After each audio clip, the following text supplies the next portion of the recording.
Kita masuk ke perkuliahan ke-8 mengenai mendefinisikan sebuah ruangan. Kita lihat gambar di sini. Apa yang bisa kita lihat? Itu hanya ada gambar manusia, ada gambar laki, gambar perempuan, sama gambar anak kecil. Tapi di situ tidak ada ruang, masih kosong.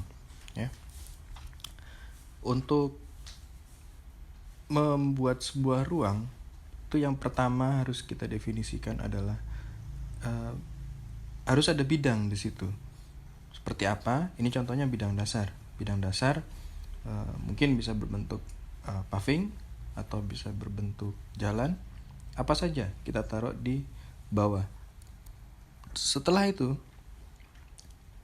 ada juga yang namanya elemen vertikal. Elemen vertikal itu kalau dicontoh di gambar ini adalah kolom ya. Ini ada 6 kolom di situ. Kita lihat gambarnya sudah berubah. Yang tadinya gambar laki dan perempuan, sekarang gambar laki-lakinya sudah dalam satu ruangan. Tapi apakah ini bisa disebut sebagai ruangan? Belum ya. Kita coba membuat satu bidang lagi di atas, yaitu bidang dasar yang diangkat. Nah, atau atap atau plafon atau apa.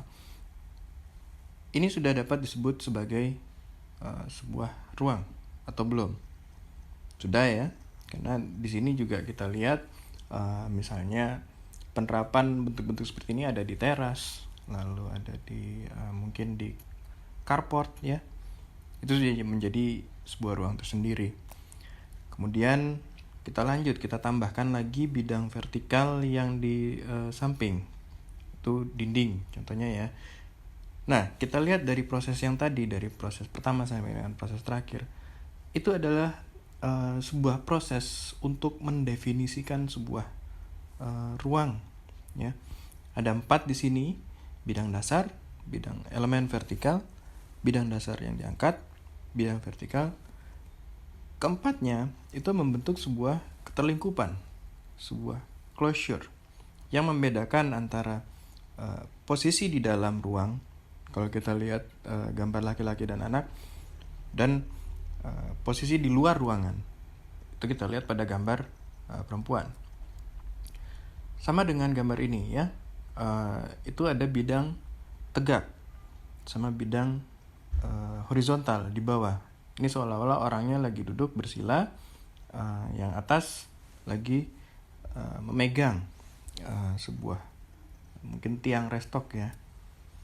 Tapi sebenarnya gambar ini hanya tipuan mata, karena yang mereka lakukan ternyata mereka tiduran ya di gambar tersebut di pedestrian. Ini sama, ada beberapa slide di sini nanti kita lihat.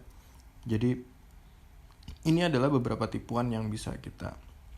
Ini seperti sering kita lihat di sini ya, di Trick Eye Museum ya.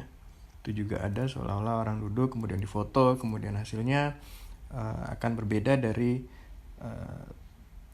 realitas atau dari apa yang sudah di lapangan ya. Ini juga sama seperti ini ya.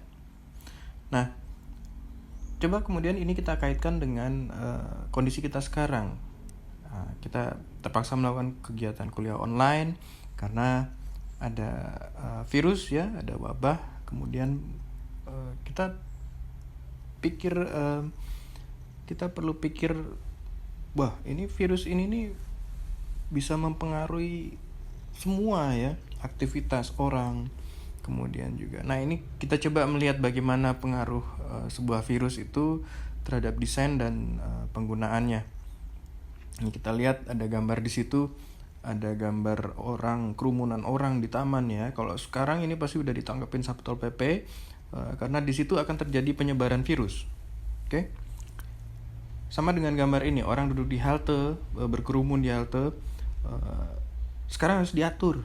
Ada yang namanya social distancing. Itu istilah baru untuk kita desainer ya. Itu social distancingnya harus lebih dari 1 meter. Sama dengan ruang rapat juga Yang tadinya bisa berkerumun, wartawan menanyakan sesuatu, sekarang diatur, duduk aja harus lebih dari 1 meter. Depan, belakang, kiri, kanan, seperti itu. Nah, ini adalah tugas teman-teman. Tugas minggu ke-8. Silakan dikerjakan individu. Untuk yang kelas saya, patokannya adalah yang mendesain kafe, mendesain Sungai Changyecheon di Seoul. Kemudian yang mendesain ruang rapat, itu mendesain shrine di Kyoto. Kemudian yang ruang kerja, silakan teman-teman mengeksplorasi Beijing National Stadium. Ya. Coba teman-teman jelaskan bagaimana ruang tersebut dibentuk. Apa elemen pembentuknya? Bidang vertikalnya apa? Bidang horizontalnya apa? Silakan disketsa. Kemudian digambar apa saja yang teman-teman lihat dari pengalaman atau dari link tersebut. Nanti linknya saya bagikan.